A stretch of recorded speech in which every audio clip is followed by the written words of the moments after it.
d'origine tourangelle qui a vécu au XIXe siècle et qui a acquis de son vivant une certaine renommée de par ses talents de portraitiste, mais également pour sa peinture religieuse, dont le Moine Fossoyeur est l'un des meilleurs exemples. Alphonse Muraton est né en 1824 à Tours et dès l'âge de 13 ans, il entre à l'école municipale de dessin de la ville de Tours pour apprendre le dessin et exercer par la suite cette carrière d'artiste. Il intègre à l'âge de 17 ans l'école des Beaux-Arts de Paris et va rester dans l'atelier de Martin Drolling durant 3 années. À l'âge de 20 ans, en 1844, Muraton retourne dans sa ville natale pour commencer sa carrière officielle en tant que portraitiste et il rencontre quelques années plus tard sa femme, qui est à l'époque une de ses élèves, Euphémie Duhalot, avec laquelle il aura un fils qui s'appelle Louis et qui sera également artiste. La carrière de Muraton va vraiment décoller dans les années 1859, date à laquelle il commence à exposer au Salon parisien. Et à partir de 1861, Muraton va avoir l'occasion de se rendre à plusieurs reprises en Espagne et va être invité à réaliser les portraits de la famille royale d'Espagne. C'est à cette occasion qu'il va se lier d'amitié avec un Espagnol qui s'appelle le marquis de Güell, qui va être l'un de ses amis, mais également un de ses collaborateurs artistiques durant sa carrière. Muraton va également, à partir des années 1867, commencer une nouvelle production artistique avec des peintures religieuses qui vont constituer une production assez originale pendant une petite dizaine d'années. Et c'est un genre qu'il abandonnera par la suite presque entièrement pour consacrer la fin de sa carrière au portrait jusqu'à sa mort en 1911.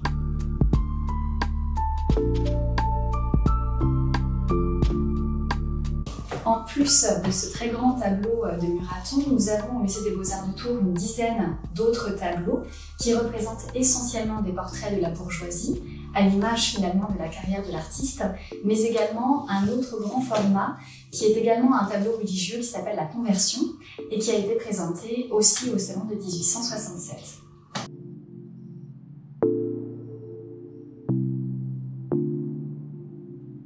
Donc nous savons de ce tableau qu'il a été présenté au Salon de 1867, en même temps que l'autre œuvre de notre collection, donc La Conversion. Ce sont les 2 premiers tableaux religieux que peint Muraton, et nous savons également que Muraton a vraisemblablement effectué une retraite monastique dans un monastère qui existe toujours, qui s'appelle le monastère de la Trappe, qui se situe dans l'Orne. Et ce séjour aurait eu lieu dans les années 1863. Et cette thèse me semble assez vraisemblable quand on observe le costume de ce moine, puisqu'effectivement le costume semble assez fidèle au costume porté par les moines cisterciens, qui sont d'ailleurs toujours présents dans ce monastère de la Trappe.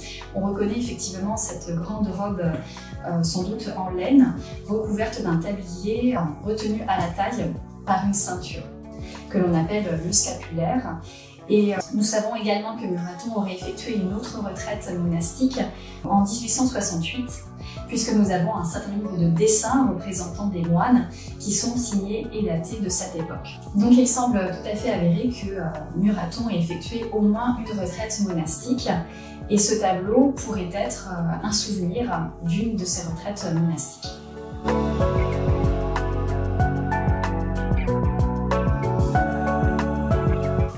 L'observation de ce tableau d'un point de vue stylistique montre que Muraton a été très influencé par la peinture espagnole. Depuis le XVIIe siècle, la peinture espagnole se caractérise par un ensemble d'éléments. Le goût pour un cadrage assez resserré sur généralement un ou assez peu de personnages, assez peu de détails, mais un rendu très naturaliste des éléments représentés, qu'il s'agisse des vêtements, des objets, des carnations. Également une gamme chromatique assez restreinte et en revanche des effets de lumière très contrastés avec un goût pour le clair-obscur assez affirmé. Et pour finir, une acuité psychologique dans le rendu des émotions et des sentiments intérieurs des personnages. Donc on retrouve bien l'ensemble de ces caractéristiques dans ce grand tableau de Muraton. Et cette influence de la peinture espagnole peut vraiment s'expliquer au XIXe siècle, puisque la peinture espagnole est véritablement découverte à cette époque.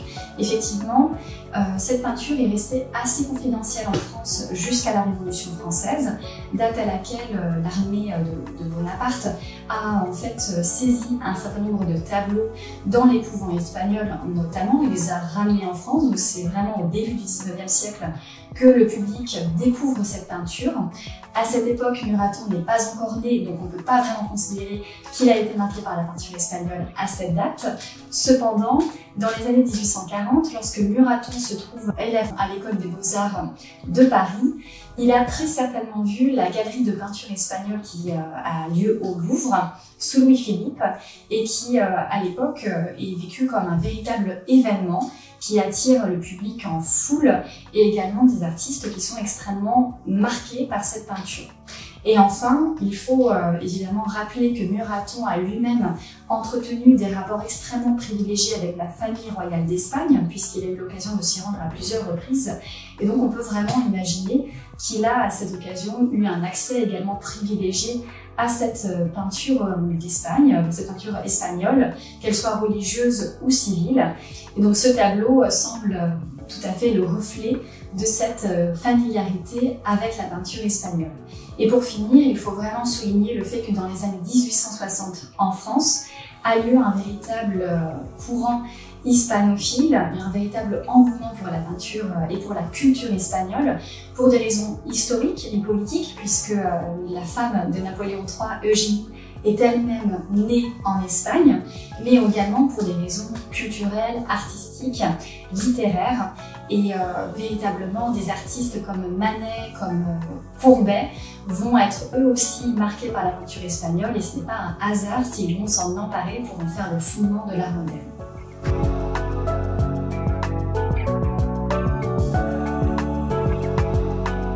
Donc, du point de vue des rites funéraires, ce tableau est très intéressant dans la mesure où il nous montre tout d'abord l'importance de l'inhumation qui a été retenue comme rite funéraire par l'Église catholique depuis la fin de l'Antiquité.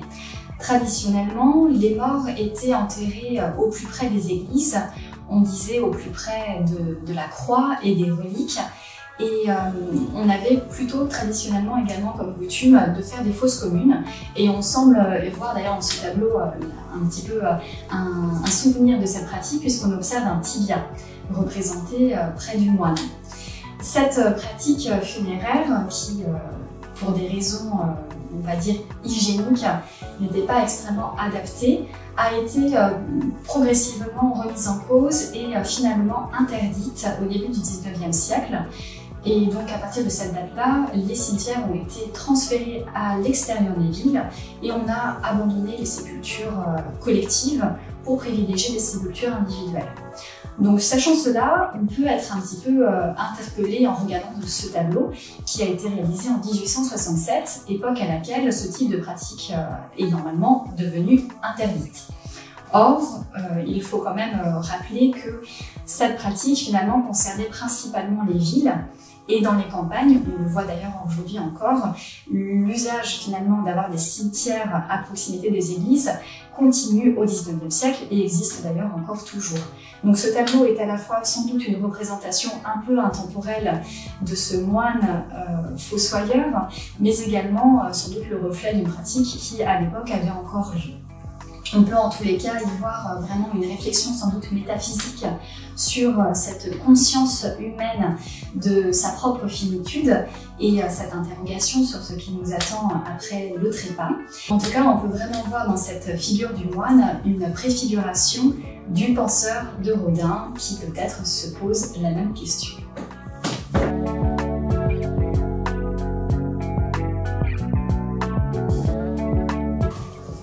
Alors un petit détail qui me plaît et qui me permet de terminer cette petite présentation, c'est un élément qui pourrait passer vraiment inaperçu si on n'y prêtait pas attention, à savoir cette petite fleur jaune qui se trouve au pied de ce moine fossoyeur.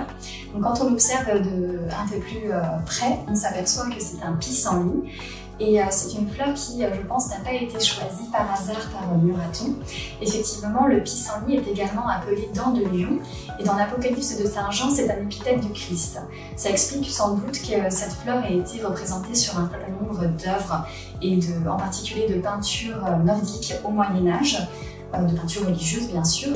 Et vous connaissez également sans doute cette phrase « manger le pissenlit par la racine » qui a été dite par Victor Hugo et qui finalement repose sans doute sur une observation assez factuelle de la réalité, puisque le pissenlit est une plante qui se développe particulièrement bien sur les terres fraîchement remuées. Donc, ce qui explique la présence particulière de cette plante dans les cimetières.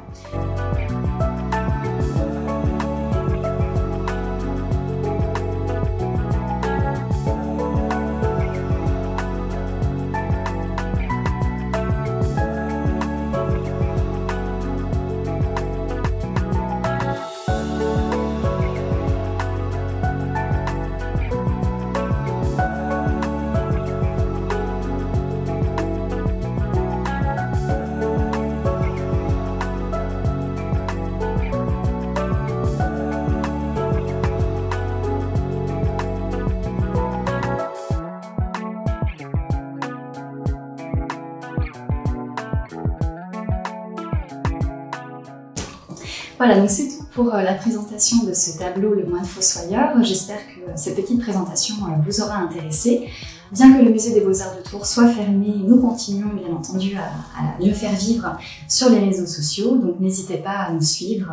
Nous serons amenés à publier d'autres vidéos dans les semaines qui viennent.